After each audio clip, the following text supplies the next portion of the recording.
Assalamu alaikum wa rahmatullahi wa barakatuh. Welcome to another episode in our beautiful Ramadan series on the topic of gates of goodness, where we discuss a different issue, a different subject every night in the month of Ramadan in order to bring us closer to Allah subhanahu wa ta'ala in this blessed month and afterwards as well. I ask Allah subhanahu wa ta'ala, the most merciful, the one who guides, the one who gives, to give you and I and to accept from you and I, and to bless us in our deeds and to accept from us our deeds and to forgive us for our sins. We have with us today our beautiful guest, my dear brother Idris, my dear brother Ahmed, and my dear brother Yusuf. He's a new guest with us, mashallah ta'ala, and my dear brother Abdullah. And all of these people are spending time for the sake of Allah subhanahu wa ta'ala in order to be here. So please take a moment to make dua for them and for the people that you do not see that are facilitating this today. Now, we spoke in the last episode about good friendship. My dear brother Ahmed, can you give us a small recap, because you joined us and you gave us a very good discussion as well, Jazakallahu khairan. Can you give us a small recap for the audience about friendship in Islam? Yes, we talked about the real meaning of friendship and the true friend and fake friend. How can we consider this person as a true friend or not? And also we talked about the real friendship in Islam, talked about Abu Bakr, Sayyidina Abu Bakr, and we talked about also the companions of the Rasul sallallahu alaihi wasallam. Yes. Can you give us something, Abdullah? Yeah, like how to choose them wisely, like how they affect your life, like, physically, mentally, the way you think, the way you act, your success based on them actually, because you take from them, you pick up good habits or bad habits, even the things that they kind of repeat. It's like it affects you. Subhanallah. Yes. Sheikh Idris, one last thing, can you give us? Basically, friendship is how Islam is built. It's one of those things that are a necessity for that the community is built on friendship. So that we should, if you want to have a good community, you need to choose your friends wisely and help the ones who need help and follow the ones who are better than you. Absolutely, Jazakumullah khairan. You weren't with us, so I know it's a deep topic, though. And you can I'm joining you. I'm joining you in a company, so I'm in good hands. Jazakumullah khairan. May Allah reward you for that. So today, inshallah ta'ala, we want to talk about one of the most important topics, one of the most essential things for every Muslim, every single person who says La ilaha illallah Muhammad Rasulullah. And so we connect this, we transition from the topic of friendship and how they affect us in our worship of Allah subhanahu wa ta'ala, in our connection to Allah. And today we want to talk about the sweetness of the most important act of worship, which is as-salah, the sweetness of prayer. And this is something, as soon as you say La ilaha illallah and you become Muslim, this is from the very beginning, as the Prophet sallallahu alaihi wasallam taught us, that you should teach this person the salah first, before anything else. Somebody becomes a Muslim, the Prophet sallallahu alaihi wasallam said, teach them as-salah. So the salah is the most important thing. And as we mentioned in a hadith, in a different episode, the Prophet ﷺ mentioned that the salah is the pillar of this deen. Yes. So Islam is the head, and the pillar of Islam is as-salah. The most important thing that you should never leave, the most important thing that will guarantee and help you enter Jannah, is to consistently perfect as-salah. Today, we want to start by talking about some of the sweet aspects of salah, how to sweeten our prayers. And it's a very long and very deep and very beautiful and engaging discussion. But we want to essentially give our viewers, those who are watching live and those who come later, inshallah ta'ala, we want to give them some things to take from this episode that they can add to their salah to sweeten it, to feel something beautiful in the salah, to taste some kind of sweetness so that they enjoy their salah more. Because as we mentioned in one episode, some people, they struggle with different things, and one of these things is as-salah.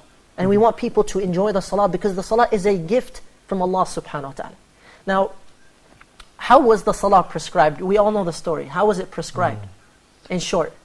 Al-Isra wal-Miraj. Naam. And so the Prophet ﷺ was brought to Allah.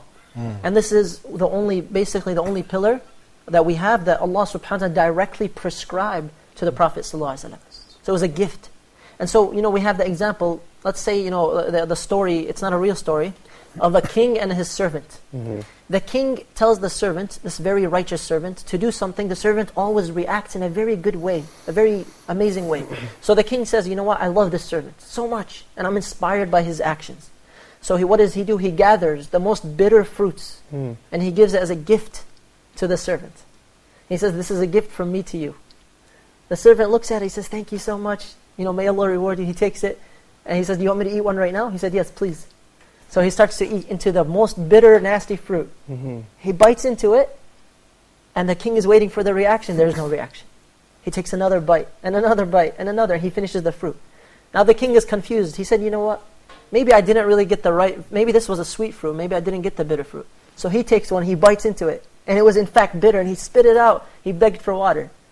When he finished, drinking the water and he calmed down, he asked the servant, he said, how did you eat the fruit? Was it sweet? He said, no, it was bitter. He said, then how did you eat it completely? I gave you a very bitter fruit. He said, I wasn't thinking about the fruit. I was thinking about the one who gave it to me. And this is only a human being.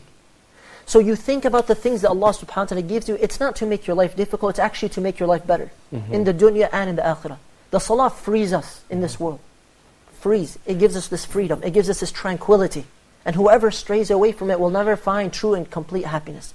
Never find consistent happiness in this life. The salah comes from what root word or what kind of root word? Salah, like asking, I think. So invocation, or like something like. So it's a type of invocation. It's also a type of connection. Connection, right? Ah. So a type of, it comes from sila. Sila. So it's also a connection to Allah subhanahu wa ta'ala. And so with this definition, the linguistic definition at least, we know that the salah in Islam is a very deep and very amazing ritual. So it's a ritual that starts with the takbir and ends with the taslim, and it has certain things that we have to do. So the word prayer that we translate it into, it's not really the most accurate thing, but it's what we use, and Muslims generally understand that prayer is referring to salah. Because prayer can also mean a prayer, like a supplication, a dua. Exactly. So when we talk about the salah today, we're only focusing on the sweetness of salah, the actual act of salah. And we want to mention some virtues of salah as we start to dive into the chronological sweetness of prayer. So what are some of the benefits of salah? Some of the amazing benefits, aside from the obvious. Like it keeps you like connected to Allah subhanahu wa ta'ala. All the time, like kind of connected to Allah. If you need something, you're always repeating, like, always like asking Allah, and like being all the time 24/7 connected with Him. Because like you're speaking with Him like 5 times a day. Like 17 or 18 rak'ahs, mashallah, you're doing this perfectly. You feel like you're connected. If you need for sure, if you love someone, you love to be connected with them all the time. WhatsApping, online, all these things. So about salah, when you need something, you're going to ask Allah subhanahu wa ta'ala. I'll tell you a story, Sheikh, like it happened to me like 2 days ago. Yeah, yesterday actually. It was like, my work now is like about management. And like, I'm kind of new, like it's a horrible thing for me. I'm learning. Yesterday, noon, prayer, I was praying, I was about to cry, seriously. My life was like kind of black, as they can say. And my job like got me down. But wallahi, I prayed and asked Allah subhanahu wa ta'ala, wallahi, I didn't pray like Asr prayer, and I was really, really, really happy. Why? Because like between them, Allah subhanahu wa ta'ala made my life change and helped me a lot. Everything went smooth. Why? Because of the power of salah, the power of dua. And in salah, like we do 2 important things. We ask, like we recite Allah's like words, and at the same time we ask Allah for whatever we want. Recite, like, so it's a very, very beautiful combined connection. We just want to remind the viewers that we have the live numbers on the screen. You can call in, inshallah ta'ala, from inside Egypt or outside of Egypt if you want to share anything or ask anything, inshallah. Tfaddal, Akhi Yusuf. I think also it's a recharge for our spirituality and heart. Extremely important recharge. SubhanAllah, the Prophet, he had the best words and exact words when he used to say, Arihna biha ya Bilal. Nah. Bilal, make us satisfied. It's comfort and ease comes to the Muslim's heart. Nah. We face lots of things in this world, but if we stay connected, we have internet connection, internet access. If we lose it, we go mad. Yes.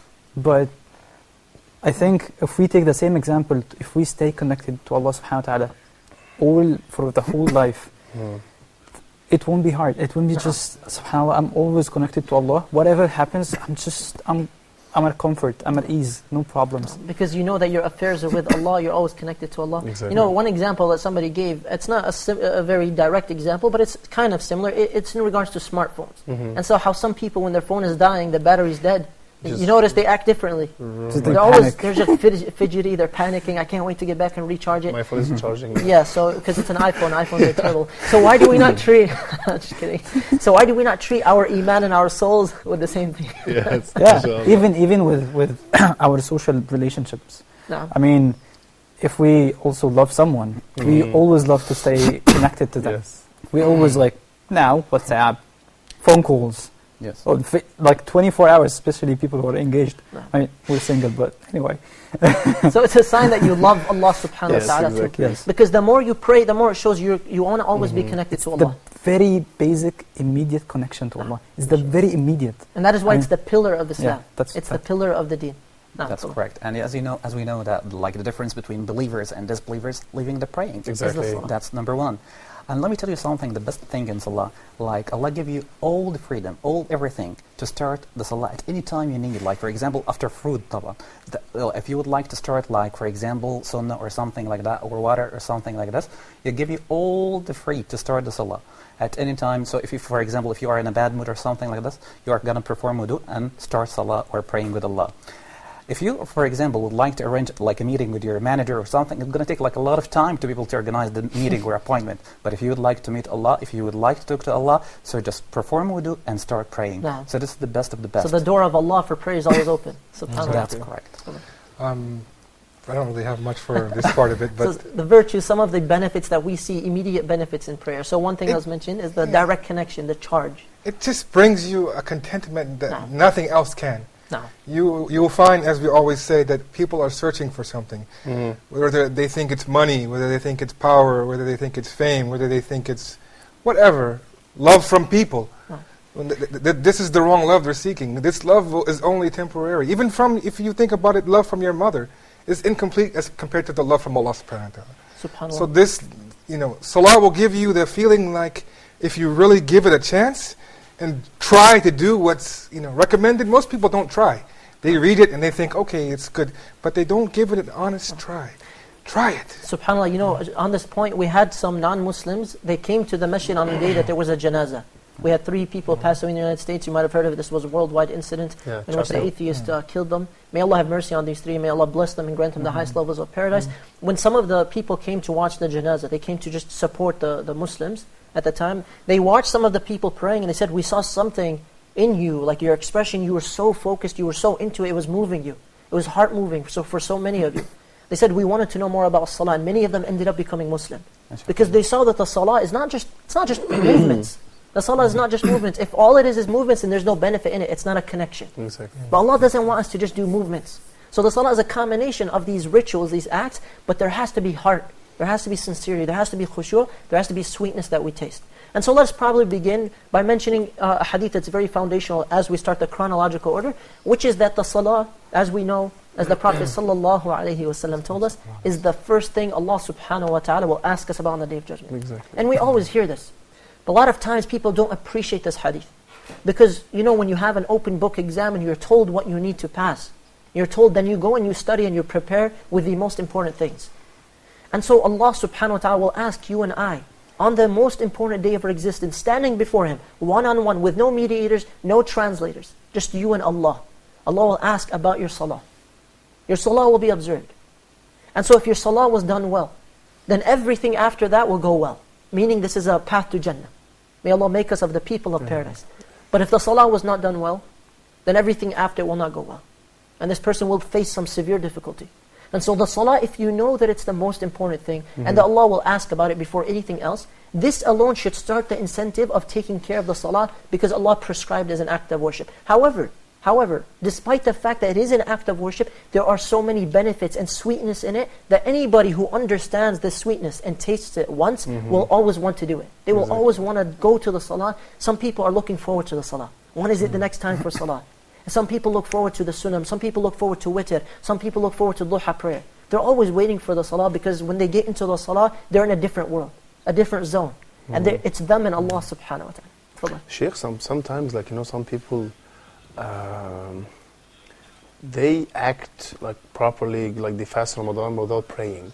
I tell my friends, how can you fast Ramadan without praying? I mean, they fast already. They abstain from food, drink, from sunrise, sunset, but they don't pray. I'm sorry, but this is the second pillar of Islam, or the third pillar. This kind of, So how come you just you're passing something, you miss something here. This is the importance of thing. Because without it, I don't think all the stuff that you do will be accepted. I know. I'm not judging, but I'm saying you should have this as a basic. Yeah, so it's funny you said that, because sometimes people somebody will say, what is a religious Muslim? Nowadays people talk in the media about moderate Muslim, extreme Muslim, liberal Muslim. These are just words and everyone uses them differently. These labels are not very useful for us. Because somebody will say, Muslims, if they pray 5 times a day, oh no, that's an extremist. No. If you pray 5 times a day, you're just a Muslim. Exactly. You're a basic Muslim. And so praying 3 times a day doesn't make you a basic Muslim, meaning you have to take care of what separates us from the disbelievers, as the Prophet ﷺ told us. Now let us start with the first part of salah. You know, people come to the salah, they're purified, they have the intention that they're going to get in the zone. They're about to connect to the Creator. This is not like any other call or any other creation. This is not like anything else. And so you as the creation are not connecting to the Creator, you're doing this deed that is unparalleled. There's nothing like it. And so you start the act of worship with, you know, the takbiratul ihram, and you start the prayer, right? That's correct. As soon as you say Allahu Akbar, this very first takbir, you know, this word Allahu Akbar, sadly another thing that's used in the media in the wrong way. So people, you know, non-Muslims, they hear Allahu Akbar, they become afraid. Oh no, Allahu Akbar, what's going to happen? Yeah. But Allahu Akbar means God is the greatest, or God is greater than what? And everything. Than everything. Yeah, the king's king. Naam, subhanallah. So, you know, like a funny example was given is 2 Muslims, they want to pray on the airplane, so one of them says, Allahu Akbar, everybody's like, whoa, what's happening?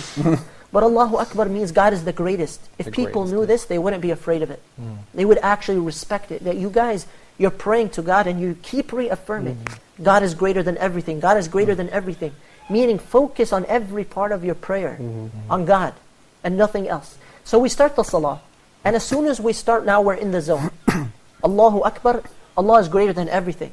He's greater than our studies, our work, our hardships, our stress, our family, our spouses, our crush, whatever it may be, right? Yes. So you have all of these things going through the minds of people, and we're focusing today, inshallah, on the youth. Inshallah. So you have all of these things going through somebody's mind. But as soon as you start the salah, throw everything behind you. Forget everything. Focus on Allah subhanahu wa ta'ala. Imagine that paradise is in front of you. Imagine that the hellfire is behind you. And that you could see your deeds, and that Allah subhanahu wa ta'ala is listening to you. And Allah is aware of what we're doing. So when you get to that moment of salah, pray as if this is your last takbiratul ihram that you will ever have. Now, what does this do for us? You know, we always say, pray as if it's your last prayer. Yes. Right? So what is this really, what is the impact of this? This is a very powerful statement, only if we live by it. Only if we really acted upon it. So what is an example that would really make us live, pray as if it's your last prayer? It will give you an ultimate khushu'. Ultimate khushu', ultimate sweetness. Yes. Yes. Should it also like remind you that you're here for like a short time, and then like you're doing this for something like in the future. You're doing this for like your long-term vision, which is kind of, you know, like Jannah, inshallah. So the greatest investment possible is the salah. Exactly, the reminding greatest you. investment. Yes. Sort of on this whole topic that you mentioned, it's a little bit on of a side note, but knowing who Allah is, I think we underestimate how, you know, this importance of this. Knowing who He really is and having appreciation for who Allah really is. You know, there's a hadith that I talked to you earlier about, the one where it says the heavens have creaked, and they have every right to creak. Yeah. And in the hadith, the Arabic talks about the squeaking of the saddle of the horse, this sound that when you're riding it, it makes a squeaking sound, sort of like this sound. And it says that they have every right to creak, because not 4 fingers of space in the heavens, there's an angel that has been created that is making sajda, ruku, or just praying to Allah. or just praying in the sky. There's not a space of 4 fingers that an angel hasn't been created that is worshiping Allah since He's been created. And it's keep being created more and more and more. Billions, gazillions, whatever number you can think of. That's how many angels are being praying and praising Allah. And that's just the angels. And that's just the angels. This is the animals and the creation. Everything praises Allah. وَلَكِنْ لَا Everything. تَفْقَهُونَ تَسْبِيحَهُم. We don't understand their glorification. Allah's presence, knowing what He is, I mean, is the most basic thing. If you took these people and you put them in front of a judge who's going to judge you, you know, and maybe he will give you a verdict, you will fear him. You will be afraid of him. I don't need to give you a class to tell you, you know, how to fear the judge. It will come naturally because you know who the judge is and you know what he's capable of. What about Allah? But the beautiful thing about that, I love what you said. Just to add, the other aspect of that is that we both fear the consequence. We fear Allah subhanahu wa ta'ala's, you know, supremacy and His majesty. We also worship out of love and hope, right? Yes. So as you know, you were saying earlier, the twin. The balance. Yes. So you worship Allah subhanahu wa ta'ala. With both of these, you will always be on the right path. As long as you're in balance, with hope and with fear. تَتَجَافَى جُنُوبُهُمْ عَنِ الْمَضَاجِعِ يَدْعُونَ رَبَّهُمْ خَوْفًا وَطَمَعًا وَمِمَّا رَزَقْنَاهُمْ يُنْفِقُونَ. These are the people who they rise from their beds, especially at night or in the morning. They rise early to pray to Allah subhanahu wa ta'ala. And they're trembling. And they're worshipping Allah subhanahu wa ta'ala with hope and with fear. So they love Allah. And so this goes back to what you said. Knowing Allah subhanahu wa ta'ala and what He did for us. and He created us, and His mercy Appreciating Him. upon us. Gratitude towards Him is salah. That is the ultimate form of gratitude. Because the Prophet ﷺ one time was praying, and what did Aisha radiallahu anha say to him? Why are you doing this? Yeah, and she said, why are you doing this when Allah has forgiven your previous and your future sins? Shouldn't I And He be- said, Shouldn't be like Should I not be a grateful? grateful servant? نعم Good أفلا أكون عبدا شكورا. أفلا أكون عبدا And so the salah, and this is a voluntary prayer, and this is a Prophet sallallahu alaihi wasallam. And we dedicate an entire episode just talking about him and his manners sallallahu alaihi wasallam. So the salah, when you realize who is Allah, when you start to love Allah subhanahu wa ta'ala, the salah, you'll start to appreciate it as a gift, not as a burden. You know, sometimes people will get up to the salah and say, oh, I have to pray, let me get it out of the way so I can do other things. Our entire schedule, if we knew what the salah was, our entire schedule, wallahi, would revolve around the salah, not the other way around. Yes. Our time and everything would revolve around the salah, because that is the essence of why we're here in this world. Tafadhal akhi. And the best worshipper who worships Allah because he loves Him, not because he's not afraid of Him. Yes. That's number one. And Rasul sallallahu alayhi wa sallam قال جعلت قرة عيني في الصلاة. So the most precious and the best thing for me in salah. So this is going to be the best everything when it comes to salah. Yeah, he said the coolness of my eyes is in the prayer. No. Sheikh, I have something like I'm always like hanging out with people who are planning all the time. So like when I see them like planning, and they just like don't care about salah's time, like prayers time and stuff like this, I know that this is like kind of for their life things. But when I see like people like planning and so like okay, before our prayers we do this, after the prayers we have the prayers break here. Yeah. When they say this, I know there's gonna be like something inshallah MashaAllah. awesome or something That's inshallah beautiful. protective. No. Yeah, you should like kind of make the salah as like the center, and you should kind of plan everything before it or after it. But some people like just ignore salah. Just make the program like during this time. And some like people, this is an issue of loving and knowing the importance of Allah and the salah. Yes. Because some people, especially in, let's say, Western countries where there's not as many Muslims and there aren't masajid, there's an adhan, and not everyone is stopping for salah. So you have to really put in the effort to stop for the salah. It takes more effort there. It's like kind of physical and mental, like kind of break you take. Yes. It's amazing recharging, as It's you a said. recharge that we need, because Yes. if we don't take care of the salah, if we don't feed our souls, we will notice symptoms. As we said before, we will notice symptoms. The symptoms that it's hard for you to pray, this is a sign that your soul is struggling. You need to charge Yes. it. The same way you charge your body with food and Yes. drinks and vitamins and nutrition, you need to feed your soul. The problem is we are not in tune with our souls as much as with our bodies, despite the fact that we have both. And despite the fact that the soul is more important than the body. And so subhanAllah, everything has a right on us. Allah gave you this soul and this body, take care of the soul and take care of the body. If you're going to take care of the body, also take care of the soul. Exactly. And so with this statement, let's go back to the statement that I mentioned, pray as if it's your last prayer. Let's give this example. Imagine somebody comes up to you right now, today, or tonight, depending on where you are, and they put a gun on your head, and they're going to kill you. And you tell them, wait, please, let me just pray to Allah just 2 more rak'ahs. Whether they're Muslim or not, and they say, okay, go ahead and pray. How are you going to pray these 2 rak'ahs? That's 2 rak'ahs Forever. forever. Right? Forever, and the best 2 rak'ahs ever, right? Yes. This time, this person will take his time. There's no qul huwallahu ahad. They're going to read every surah they know, 100 times each. So they will pray for a long time. They will have so much khushu'. Their heart will be in the salah. And they will make so much dua. They will make tawbah for every sin that they can think of, right? Yes. So imagine every salah you prayed it like this, thinking that this is indeed the last time that I will be able to breathe in this world, the last salah that I can fulfill, the last takbiratul ihram that will begin. Imagine we all stood for prayer, any prayer, whether it's the first 2 rak'ahs of Taraweeh or the last part, whether it's in the beginning of the night or in the end of the day, whatever it may be. So we're praying this salah, and we're thinking to ourselves, Ya Allah, this is my last salah. You're not thinking about the dunya, you're not thinking about your friends, your family or anything, you're thinking about the salah. You're thinking about, oh Allah, please forgive me for all my sins, and oh Allah, please allow me to enter Jannah.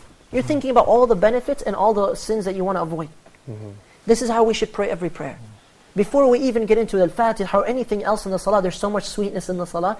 Basically, we want to remind ourselves, the first action item, pray every salah as if truly, this is my last salah in this world. And wallahi, there are so many people, they died while they were praying. Exactly. They died while they were praying. So we ask Allah subhanahu wa ta'ala to give us the strength and the wisdom and the faith to pray every prayer as if it's our last, and to make our last prayer the best prayer. And we ask Allah subhanahu wa ta'ala to forgive us for our shortcomings. We're going to go to a Ramadan report inshaAllah ta'ala. When we come back, we will continue diving into this beautiful journey of the sweetness of prayer. Stick around, we'll be right back inshaAllah. Assalamu alaikum wa rahmatullahi wa barakatuh.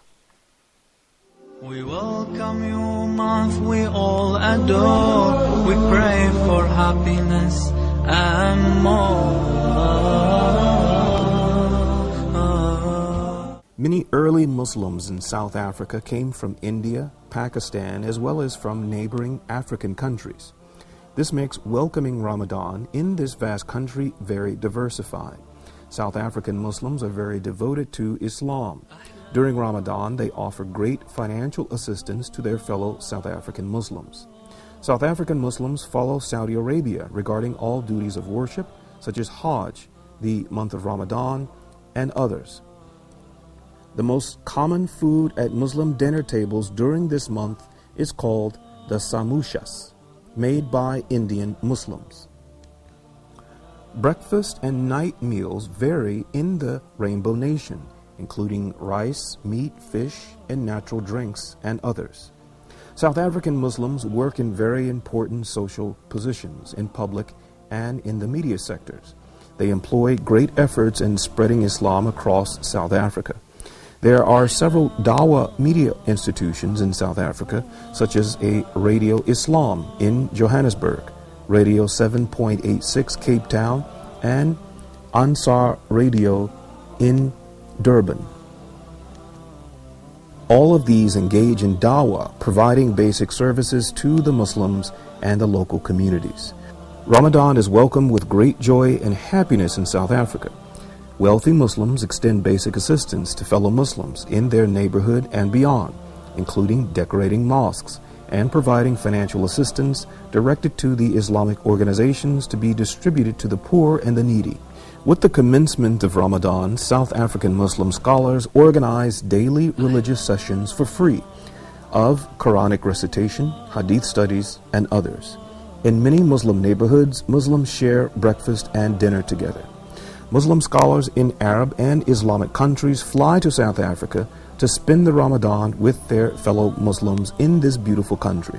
These scholars play a great role by inviting others to Islam through media channels and seminars. In the night of power, Laylatul Qadr, Muslims spend the whole night listening to lectures and recitation of the glorious Quran. Eid in South Africa is a day of great joy and happiness as Muslims come together for Eid prayer in their new clothes in the company of their family and relatives. After Eid prayer, they embrace and wish each other forgiveness and mercy from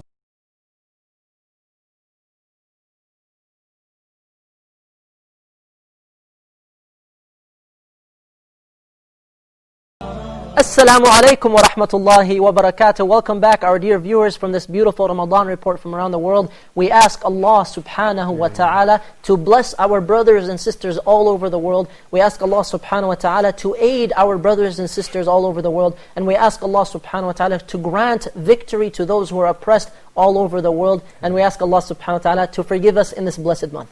Now, before the Ramadan report, we were discussing some of the beautiful aspects of salah, the sweetness of prayer that we all really want to taste. And we mentioned the first action item for this episode is that pray every prayer as if truly this is the last. And when you do this, wallahi, this will change your prayer. If we actually did this and believed in it. And some people, they do pray every prayer as if it's their last. Now, imagine you did this for every salah. You prayed it as if it's your last. So you tried to make it your best. And then you died after that salah or before the next salah. How would you feel? Would you have regret? Of course not. No, but what if you prayed, your prayers randomly, sometimes good, sometimes bad, sometimes good, sometimes bad, or sometimes miserable, and then you died in between two miserable prayers? How would you feel? Regret. So much regret. Because I want to make a point that a lot of people don't realize. We have so many brothers and sisters who passed away before us. They returned to Allah before us. Imagine they could speak to us. What would they say regarding the salah? They would wish to come back just to pray 2 rak'ahs. Even the ones who died with billions or trillions, whatever they had of anything of this dunya, they would sacrifice all of that just to be able to come back and pray the best 2 rak'ahs of their lives. If you really think about this, and you take a few moments before you start salah, like you're not texting, laughing, giggling, whatever it may be, you're focused, you said, I'm about to face Allah, this is the most important meeting of my life, the most important appointment, and I want to make it my best.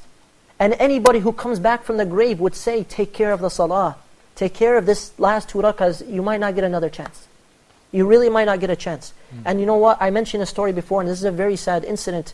I was in Ireland a few months ago, and some brothers were telling me about one of their friends. He was very young, I think he was maybe in his 20s or maybe younger. They went camping or hiking in the mountains, and he got injured severely, he started to bleed to death. They started putting pressure on the wound. They started saying, say la ilaha illallah, say la ilaha illallah. There's no doctor, there's no ambulance. They're just telling him to say the shahada. As he's bleeding out, he's not able to say the shahada. And the last thing that he says is, I have not prayed to Allah single prayer in 6 months. And then he died. And this is the state in which he died in. And so wallahi, you might think you're skipping one prayer, shaitan might fool you and you might end up skipping it for the rest of your life. And you might die in this state. وَالْعِيَاذُ بِاللَّهِ. That one salah, that is your guarantee into paradise. So take care of every salah, not because your parents are watching, not because your family members are around you, not because your spouse is praying, not because your community is praying, not because you want people to see you at Taraweeh. Pray every prayer to Allah subhanahu wa ta'ala as if it's your last, knowing that this prayer can change your entire life. And there are so many people whose lives were changed with one prayer. So many people. Like the thief that we mentioned that came to Malik ibn Dinar, we mentioned this before, his entire life changed with those 2 rakahs. And he left that way of life. So we ask Allah subhanahu wa ta'ala to grant us a good ending and to give us the ability to pray every prayer as if it's our last. Tafadhal, akhi. And before we move on, a good point for people, an action point for people to think about is, imagine all of us have jobs or we have important people who want to meet. Let's say you have a job and you have a problem with your pay and you want to meet your boss. You have to make an appointment to see him. Or if you have an appointment to meet the president of a country to discuss some problems that you're having. And you go to this meeting and you have it, and then you're on your phone, you're talking, you're eating, you're fidgeting, and the president of the company or the country is there waiting for you, and you're just ignoring him, you're not really paying attention. How do you think this guy's going to act? I heard this from my Like you're just waiting for the meeting to finish. Yes, the sheikh or the president will be thinking, you're an idiot. You know, what's wrong with you? Like Get away from me, move, get him out of here. He's wasting my time. He doesn't care. But Allah, even though we do this in our salah, how? By daydreaming. We go to the salah, we're thinking about, what am I going to have for dinner tonight? Or tomorrow at work I'm going to be doing this. Don't forget to do this. We're daydreaming. No. We're totally not focused on what we're supposed to be focused on. And some people, subhanAllah, they get into salah and then they start saying, you know what, this is a good time for me to focus on everything else. Yes. Everything you're not supposed to be focused on. I have a really funny story. There was a merchant who who had 4 stores. Yeah. You know this story? And they were praying we were praying Isha. And the Imam forgot rak'ah. He prayed only 3 rak'ahs. And then he But they weren't sure, right? He terminated the salah everyone's okay, the Imam big guy, he knows everything, for sure everything's fine. He was no, we missed 1 rak'ah. And you're no, we're sure we prayed 4 rak'ahs. No, 1 rak'ah. I calculated every in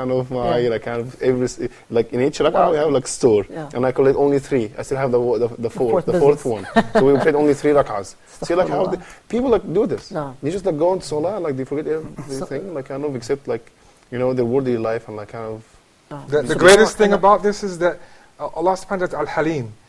He even gives you more chances to come back. No. We ignore him in our salah. In the best meeting that he gives us, but he gives us another chance for the ones who are lucky to come and pray again. Now you said something interesting, Akhi Idris. You said that when you start the salah, you're meeting some, like the example of meeting a president or a king, somebody who's amazing.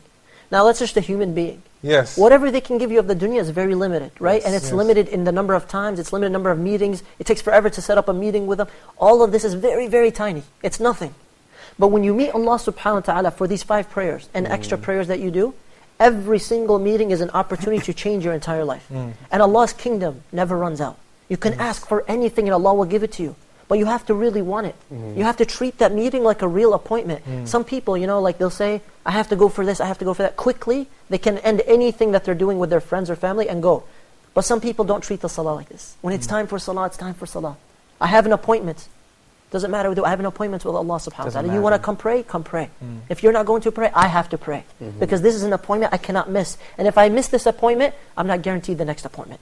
Because subhanAllah, somebody once was talking about this issue, and he said basically, I'll miss Isha a couple times, I'll pray like when I wake up later or something, after Fajr. He didn't wake up one night. He didn't wake up. He just slept and died in his sleep.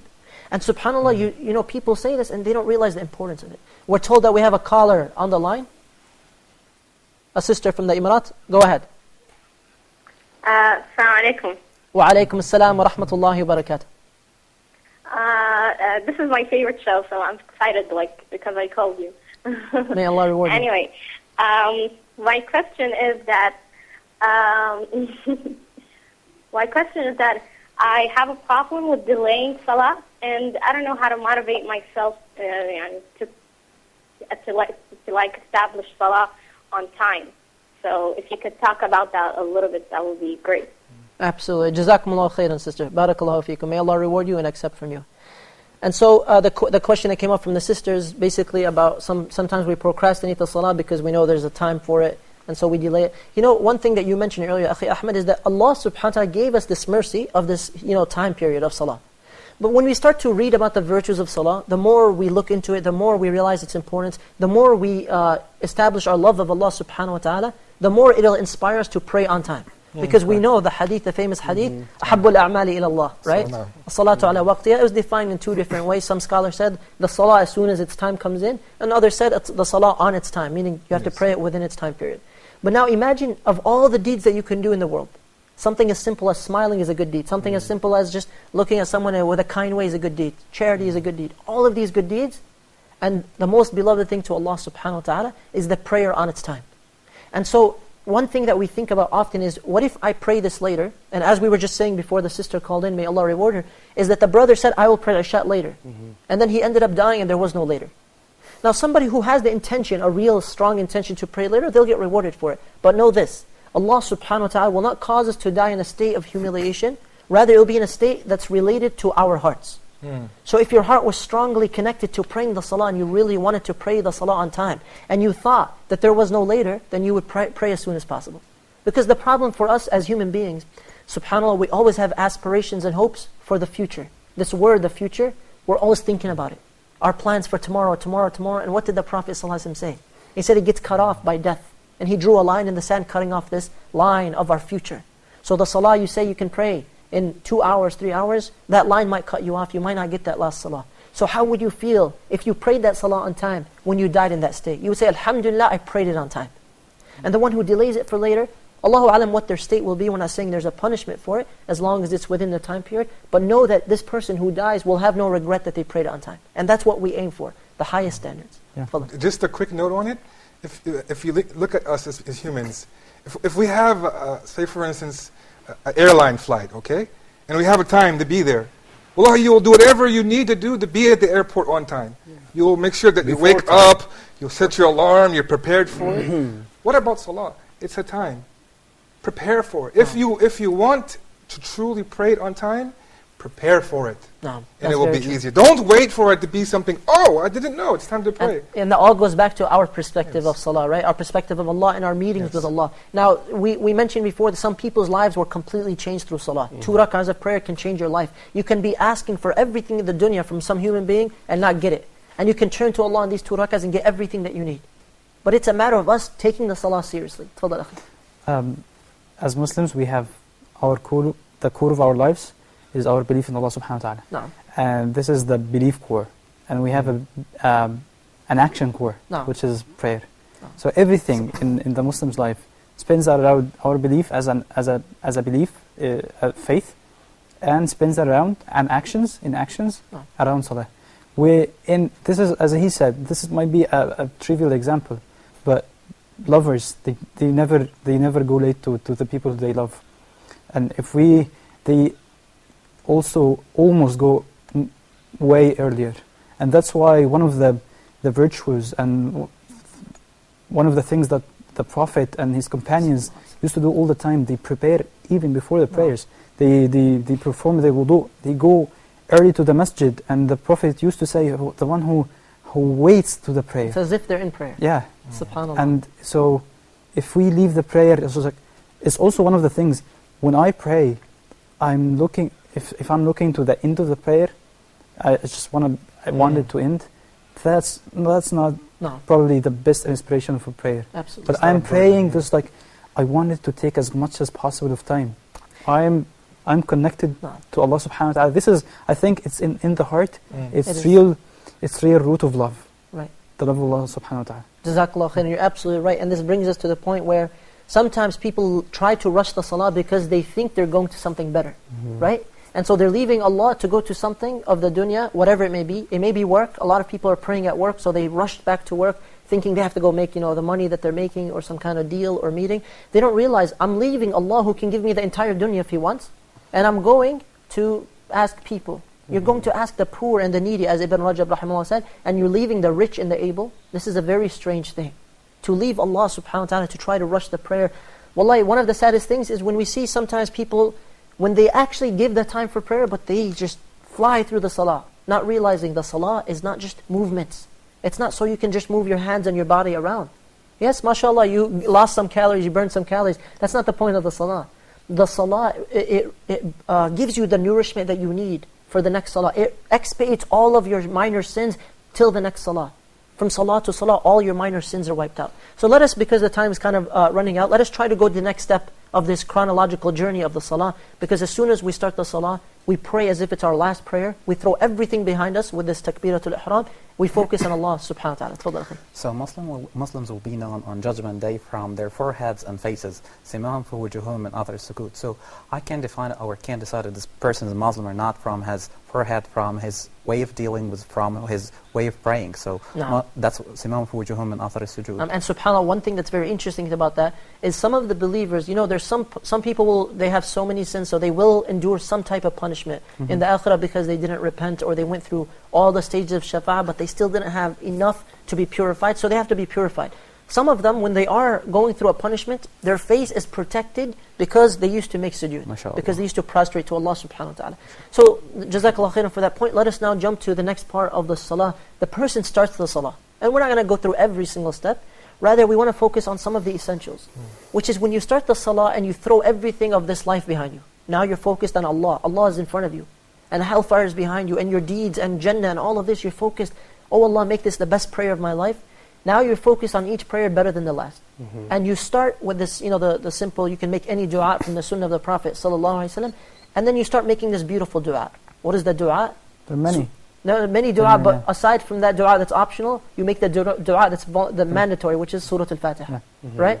So you're reciting Surah Al-Fatiha. Some people don't realize. Surah Al-Fatiha is the heart of the Qur'an.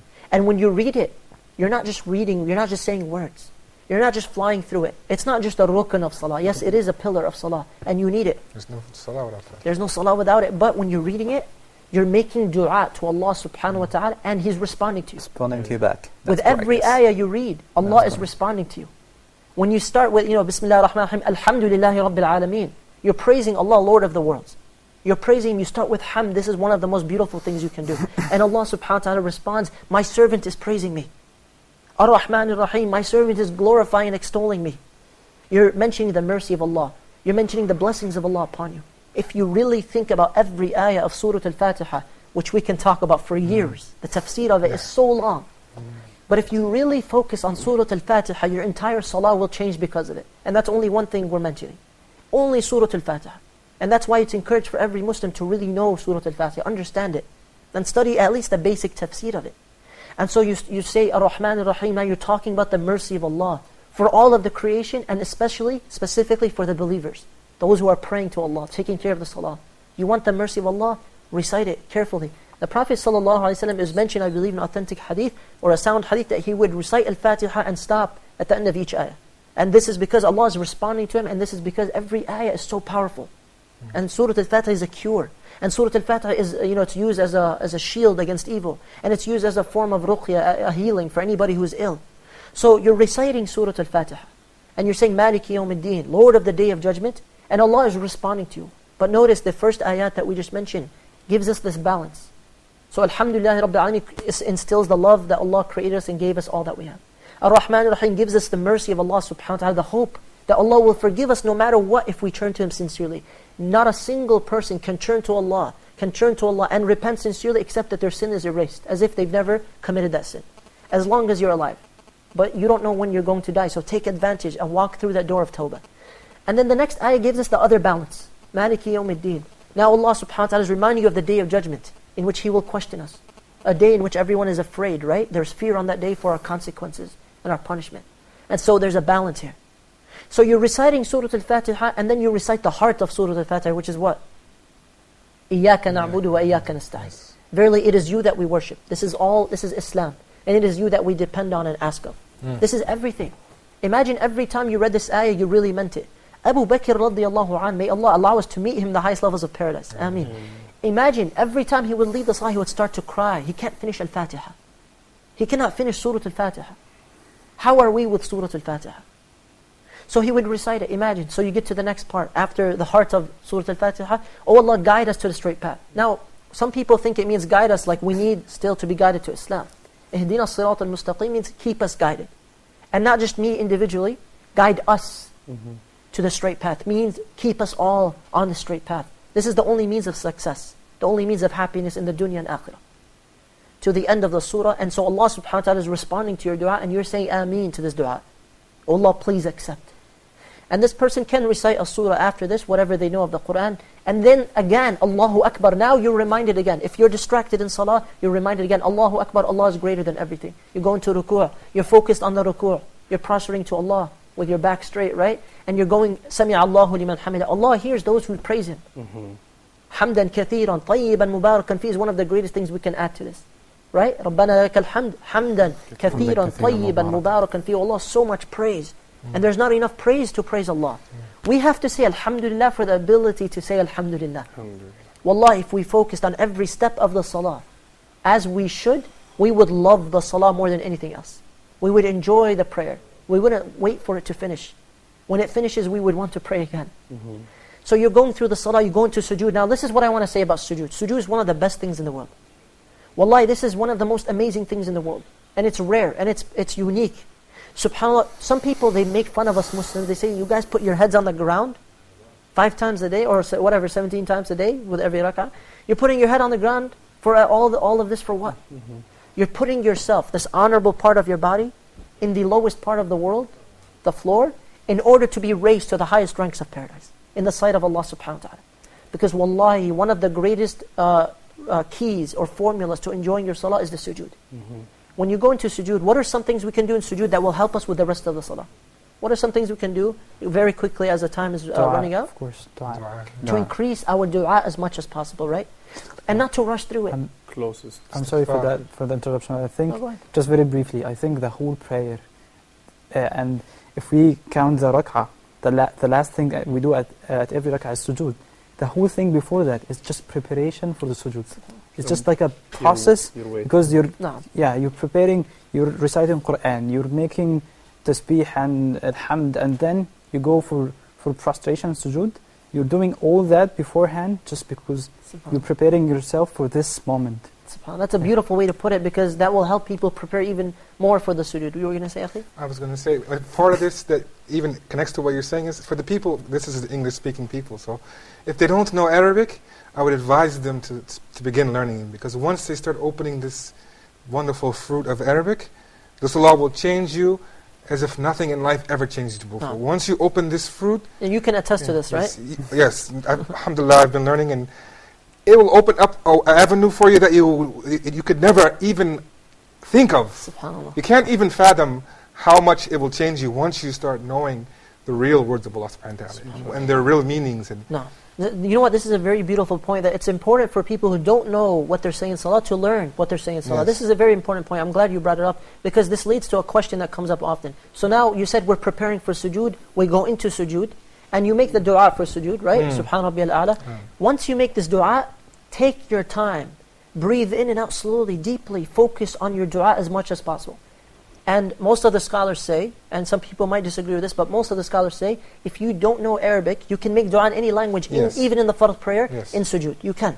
Because you're not able to express yourself in any other language except yours. Connected to your heart. And Allah understands all languages. And so you make dua, make so much dua. Because we know of the famous hadith, أَقْرَبُ مَا يَكُونُ الْعَبْدُ مِنْ رَبِّهِ وَهُوَ سَاجِدٌ فَأَكْثِرُ الدُّعَاء.